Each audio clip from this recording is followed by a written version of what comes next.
Hujambo na karibu kwa mara nyingine tena mtazamaji wa The World News katika kipindi hiki cha ulimwengu wa siasa. Unaweza ukasema kwamba vita vinarejea tena katika Mashariki ya Kati.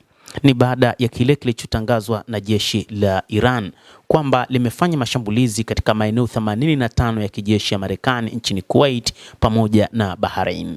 Jeshi la Iran limetangaza kuwa limeanzisha mashambulizi dhidi ya vituo vya kijeshi vya Marekani katika kile ilichokitaja kuwa ni jibu la mashambulizi yaliyofanywa na kamandi kuu ya jeshi la Marekani CENTCOM dhidi ya zaidi ya malengo 80 kusini mwa Jamhuri ya Kiislamu ya Iran. Katika nyakati ambazo kumekuwa na mashambulizi ya meli zilizokuwa zikipita katika eneo la bahari la Hormuz, Iran ilifanya mashambulizi katika meli hizo, jambo ambalo liliibua Washington kuanzisha mashambulizi mengine kupitia kamandi yake ya kijeshi ya CENTCOM, ambapo ilifanya mashambulizi kusini mwa Iran, huku ikisema kwamba mashambulizi hayo ni kwa ajili ya kulipa kisasi kutokana na mashambulizi yaliyofanywa na Iran katika meli zilizopita katika lango la bahari la Hormuz, mashambulizi ambayo yanadaiwa kwamba ni makubwa mno kusini mwa Iran. Hata hivyo, jeshi la Iran kutokana na hali hii limefanya mashambulizi makubwa na kuharibu karibia maeneo 85 ya kijeshi ya Marekani katika mataifa mawili ya Kuwait pamoja na Bahrain.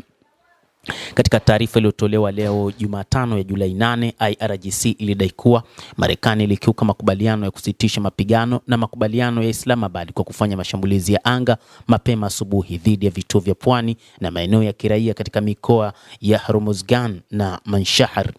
Kwa kujibu taarifa hiyo, katika hatua ya awali ya kujibu uchokozi huo, vikosi vya majini na anga vya IRGC vilifanya mashambulizi ya pamoja ya makombora na ndege zisizokuwa na rubani drones, yakidai kulenga kuharibu vituo 85 muhimu vya kijeshi vya Marekani, vikiwemo eneo la Port Salman, makao makuu ya kikosi cha 5 cha wanamaji cha Marekani nchini Bahrain, pamoja na kambi ya anga ya Ali Salem nchini Kuwait. Kambi hii inashambuliwa kwa mara nyingine tena. Iliwahi kushambuliwa katika siku kadhaa zilizopita wakati wa kujibu mashambulizi ya Marekani. IRGC imeshambulia tena kambi hii ya anga ya Ali Salem, na kwamba wakati huu bado haijaelezwa ni namna gani kambi hiyo imeathiriwa. IRGC pia ilidai kuwa ilidungua ndege moja isiyokuwa ya rubani aina MQ-9 Reaper ya Marekani iliyokuwa ikijaribu kuingilia operesheni hiyo. Kabla ya tangazo hilo, jeshi la Kuwait lilisema lilikuwa limewasha mifumo yake ulinzi kutokana na kile ilichokiita mashambulizi ya makombora na ndege zisizokuwa na rubani, huku pia kukiwa na ripoti za ving'ora vya tahadhari kusikika nchini Bahrain. Tangazo la IRGC kuhusu mashambulizi dhidi ya malengo ya kijeshi ya Marekani nchini Kuwait na Bahrain limetolewa wakati Iran imeendelea kukanusha kuhusika na mashambulizi dhidi ya meli 3 za kubeba mafuta katika mlango wa bahari yaliyotokea mnamo Jumanne ya Julai 6, kwa sababu mashambulizi hayo hakujulikana ni yalitokea katika upande gani, lakini Marekani ilianzisha mashambulizi makubwa dhidi ya maeneo ya kusini mwa taifa hilo la Iran.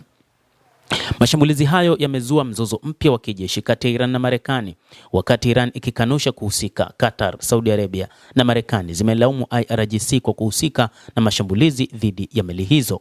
Hata hivyo, bado MOU, kwa maana makubaliano ya usitishaji wa mapigano kati ya Marekani na Iran, bado yanasuasua, kwani kumekuwa na mashambulizi ya mara kwa mara kati ya mataifa hayo mawili.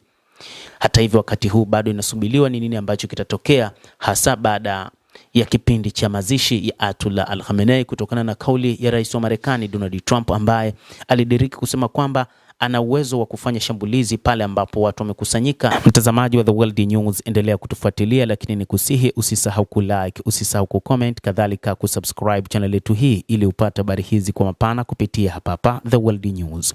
Jina langu ni Adam Hussein, endelea kuwa nasi wakati wote, endelea kutufuatilia ujue ni nini kinachojiri katika ulimwengu kupitia